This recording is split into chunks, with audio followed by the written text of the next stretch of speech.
Hey guys, Level Cap here. Today I've got my first gameplay footage of the Battlefield 4 beta. Now this is the last haul before release. This is the last build of the game we're probably going to see as the public before the final version comes out. And we've been given the Siege of Shanghai map with two game modes. We have Conquest and then we have Domination. I've been playing the heck out of both game modes, and I thought we'd start off with talking about the Domination game mode because we've all seen Conquest before, but don't worry, I have tons of helicopter and boat and tank gameplay from Conquest gameplay modes and even some long-range sniping gameplay. Love how Siege of Shanghai plays out on Conquest. It's just a phenomenal map. Now, it's been shrunk down for Domination. You play in literally just a tiny little fraction of the map, which involves basically two main buildings, one of which you can actually get on the roof of.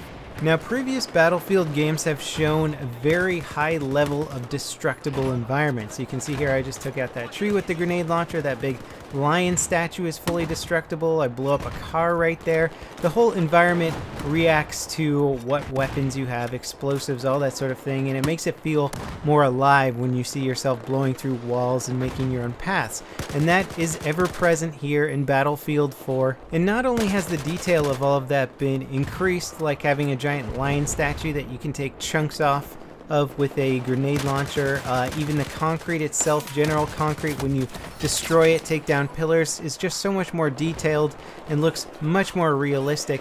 But there's other things in the environment too that react to you now, or just add that extra level of realism, like a working elevator inside of the mall, or lighting systems that require generators to function, and if you take out the generator, the lights go out. You have a gate system, a security gate within the mall that you can actually bring down, and that will prevent people on the outside from getting in. Now, you can blow up parts of the gate with grenade launchers and RPGs and stuff like that, and that's just one more part of the level that just sort of molds and modifies and is at your disposal. You can do what you want, and there's a lot of things to make sure that you're not having the exact same game over and over. Now, the game mode Domination is essentially King of the Hill, except instead of just having 1 point, one hill that you have to capture and hold for as long as possible, you now have 3 points that you have to capture and hold as long as possible. Now, 3 being an odd number means that one team always has 2, while the other one has 1, or one team can even control all 3, which is uncommon, but it does happen.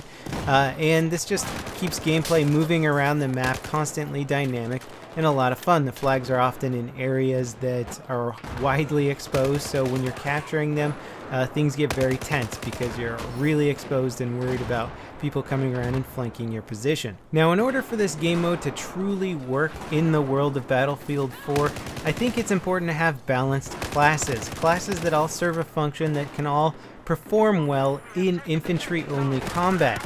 And the biggest concern I think that a lot of people were having was the Recon class. And I can tell you with assurance that the Recon class is now a force to be reckoned with. Suppression no longer prevents you from returning fire. That was the biggest issue with the Recon class in Battlefield 3, and I can tell you, having taken shots in a firefight, I was able to return fire, even get precise headshots on my opponents, and down them before they are able to kill me. So bolt-action snipers and people who consider themselves marksmen are going to have a real fun time playing with the Recon class.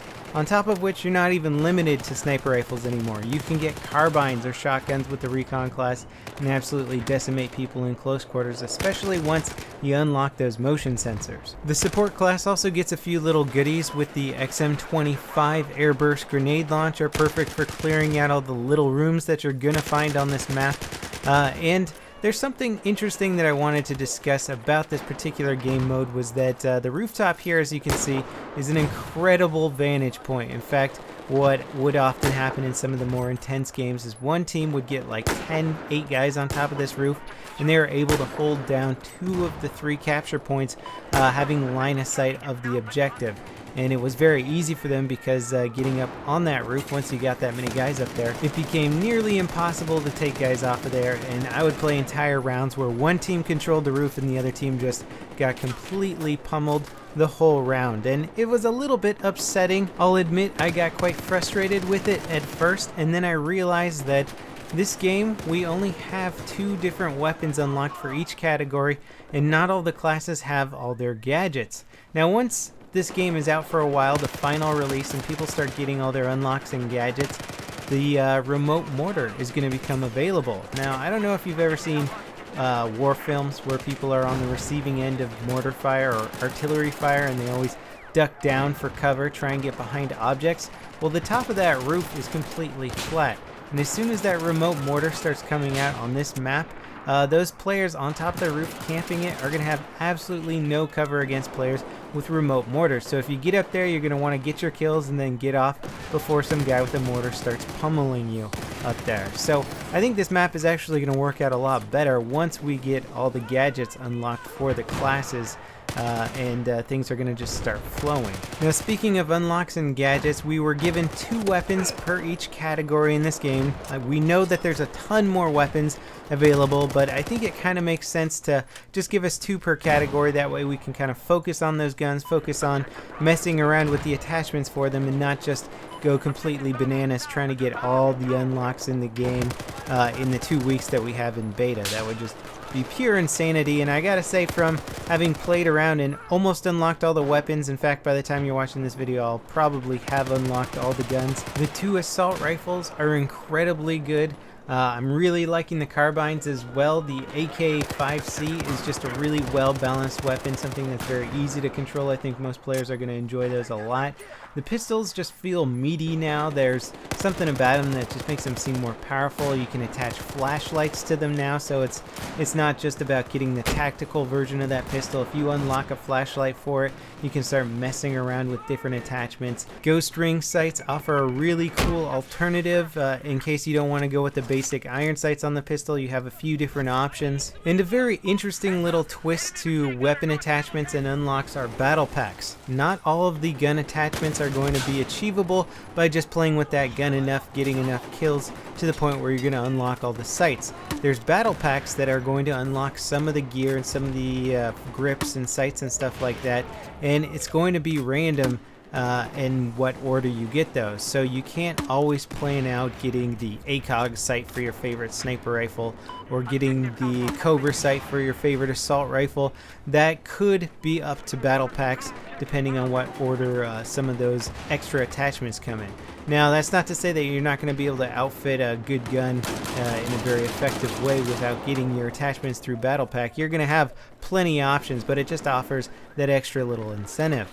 And check it out, I'm using the USAs with explosive rounds. This is in the game as a pickup only weapon, and it's got a green laser sight on there and an EOTech, which just seems absolutely ridiculous to me to have an USAS with an EOTech on there and a foregrip. Just ridiculous looking gun, but it is quite effective, and since there's only one of them in the map, it's not going to be an USAS spam fest anymore. There's also an incredibly good bolt-action sniper rifle. In fact, I think it's a semi-automatic sniper rifle that's like a one-shot kill, and this is it right here. And it is just such an incredibly good weapon. If this was in the right hands, I could see somebody getting a kill with every single shot from this gun. I mean, that would be hard to do, but I have no doubt that we're going to be seeing some videos of kill streaks with this weapon where somebody literally kills somebody with every single shot fired out of this gun. It's very powerful, and in the wrong hands, or rather the right hands depending on how you look at it, it could turn the tides in some of these infantry only maps. There's also a 6-round semi-automatic grenade launcher that's incredibly powerful. It's a little tricky to use, but in the right situations I could see people just racking up the kills with this weapon. So frankly, there's just so much stuff coming in Battlefield 4 that really polishes the game, adds a lot of new little fun elements, and I cannot wait to see the rest of Battlefield 4 and see the final release of this game. I'm going to play the heck out of this beta. Hope you guys enjoyed this video. Stay tuned for more, and I'll see you next time. This is Level Cap, signing off.